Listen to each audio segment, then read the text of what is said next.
For more on the conflict in Israel, Eliav Benjamin joins me now. He's the deputy head of mission at the Israeli embassy in Washington, D.C. Welcome, sir. Hi, Mike. Thank you for having me.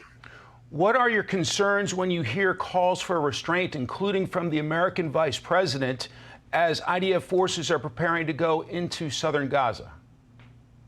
Well, Mike, as you know, we're in very close coordination with the administration here on our war efforts.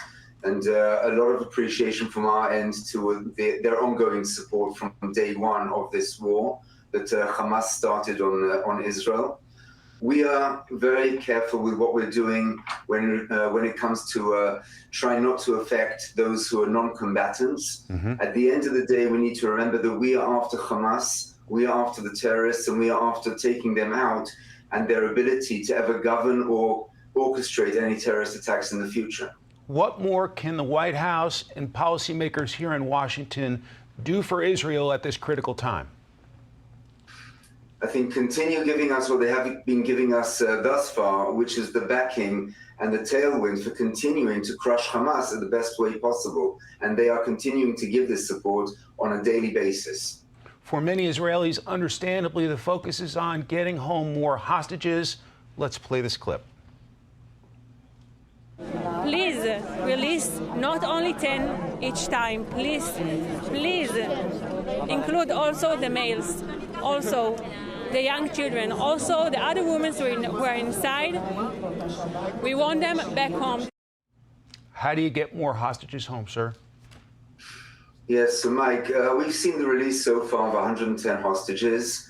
There are still 137 or so who are still in captivity in Gaza, held by Hamas and other terrorist entities there. And we are continuing to do everything we possibly can to get them released immediately. We are calling for the international community to lean on Hamas to release them unconditionally. And we are continuing to press Hamas also through military means to do so. Let us remember that the mere fact that they agreed to the whole framework of releasing 110 hostages so far is due to Israel's ground operation and our airstrikes and us crushing Hamas, which brought them down to their knees and thought that they could buy themselves some time to regroup while releasing the hostages. So we are calling for more pressure on them, and we are continuing to do our pressure as well, as best as needed to bring about the release of all the hostages. After seeing the health of the hostages who have been returned, what are your concerns about the hostages still being held as this drags on longer? So yes, we are hearing already some of the testimonies coming out of those who have been freed.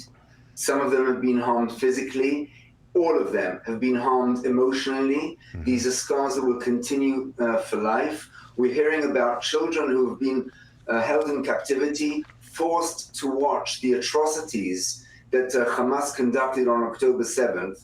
And if they turned their head away, they had a gun pointed at them to continue watching this. I mean, who could ever even accept such behavior? So we are calling also on the Red Cross and also on all the international community to lean on Hamas to allow first and foremost to be able to visit and to know about the well-beings of the hostages, and of course at the same time also to bring about the immediate release of all of them.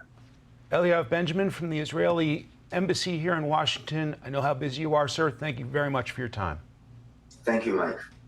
Hi, everyone. I'm Brian Kilmeade. I want you to do me a favor. I want you to click to subscribe to the Fox News YouTube page. This is the only way that I know for sure that you're not going to miss any great commentary, any great news bites, any great interviews coming your way on Fox. You can get it all here on YouTube. So subscribe right now.